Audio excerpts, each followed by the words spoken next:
তুমি বুঝতে পারোনি কে তোমার সতীত্ব নষ্ট করেছে, কলঙ্কিত করেছে? বৌদি, বৌদি, তুমি সব এই তাহলে দেওয়ার বৌদির আসল সম্পর্ক। তুমি এত নিচ! কি অবস্থা! আমি তখন তোমাকে বলেছিলাম না, ওকে ওকে ধরতে দিও না। ওর সামনে ওর মতো আমাকে ধরতে দিও না। বাবা! এই! চিৎকার করছিস কেন? চিৎকার করছিস কেন? কৃষ্ণ তো চাদর কাছে গলায় ফেলে সে তো দরবার করবে। সে পুকুরে চলো আর কুয়ো চলো।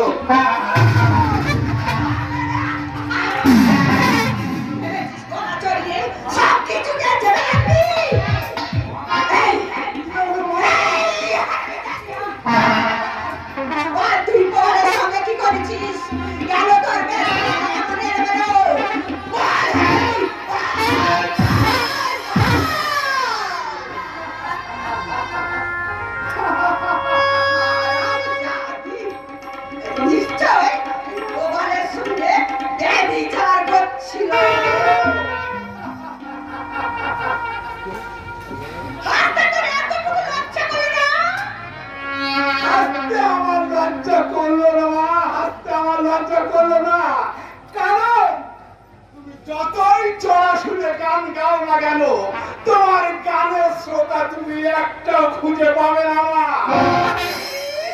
মাগো, তোমাদের ছোট মনের ছোট দৃষ্টি দিয়ে বড় জিনিসকে তোমরা ছোট করে দেখতে শিখেছ না, কিন্তু কখনো ছোট জিনিসকে বড় করে দেখতে শেখো।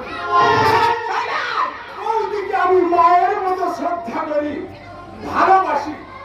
সেই মাতৃসভা বৌদির সঙ্গে দেওরের ব্যভিচারের সংসারকে বিশ্বাস করাতে চাও, তাহলে তোমার মতো ডাইনি পাশানি মনের সঙ্গে সন্তানের ব্যভিচারের জগৎ সংসার কোনদিন অবিশ্বাস করবে না। তুমি কি ভুলে গেছো মা ভগবতী দেবীর কথা? তুমি কি ভুলে গেছো মা প্রভবতী দেবীর কথা? তুমি কি ভুলে গেছো প্রীতিলতা রয়েদার, কল্পনা দত্ত, সুহাসিনী গাঙ্গুলি, প্রিয়দাস ভৌমিক, উজ্জ্বলা মজুমদারদের কথা? আগো, বিদ্রোহী কবি নজরুল অনেক স্বপ্ন নিয়ে তোমাদের মতো মায়েদের বিজয় লক্ষ্মী উপাধি দিয়েছিল। মা, তুমি সেই বিজয় লক্ষ্মী উপাধিকে কলুষিত করেছ। মা, কলুষিত করেছ। আমার বিজয় লক্ষ্মী মা বোনেরা, আপনারা যারা এখানে উপস্থিত আছেন, আমি আপনাদের কাছে করো জোর বিনতি করে বলবো, বিদ্রোহী কবি নজরুলের বিজয় লক্ষ্মী উপাধিকে যথাযোগ্য মর্যাদায় পালন করার চেষ্টা করবে। দয়া করে আমার মায়ের চরিত্র আপনারা কেউ গ্রহণ করবে। আমার মায়ের চরিত্র আপনারা কেউ গ্রহণ করবেন না, গ্রহণ করবে।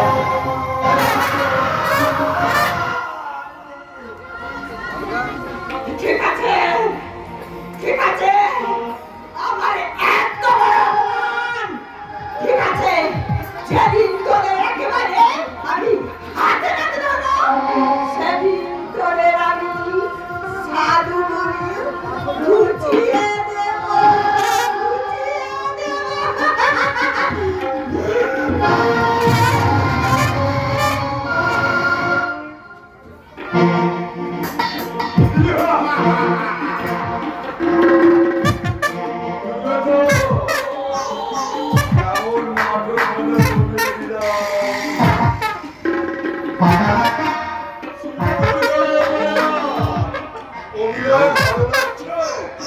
যদি ভালো লাগে তলে দিন তলে।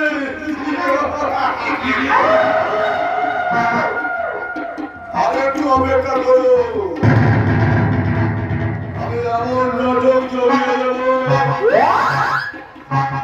আপনারা খুশি হয়েছে এসে আমার গলার ফুলে জুতোর মালা পরিয়ে দেবে।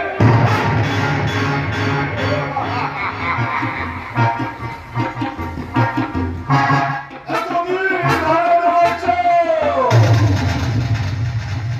নানান ভাষায় নানান রকমের লেখা হয়েছিল। এবার আমি প্রতিহিংসারে বাজাই চক্রান্তের কালে দেবী বলে একটা নতুন মহাভারত। ওখানে আমি এই মহাভারতের পরম চরিত্র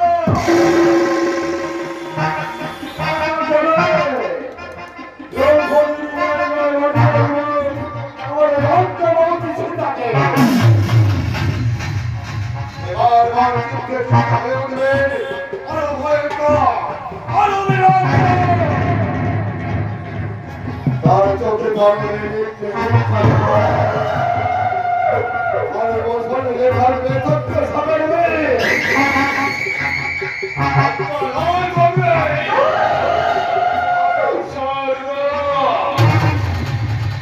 সেই দলে সবাই করতে হবে।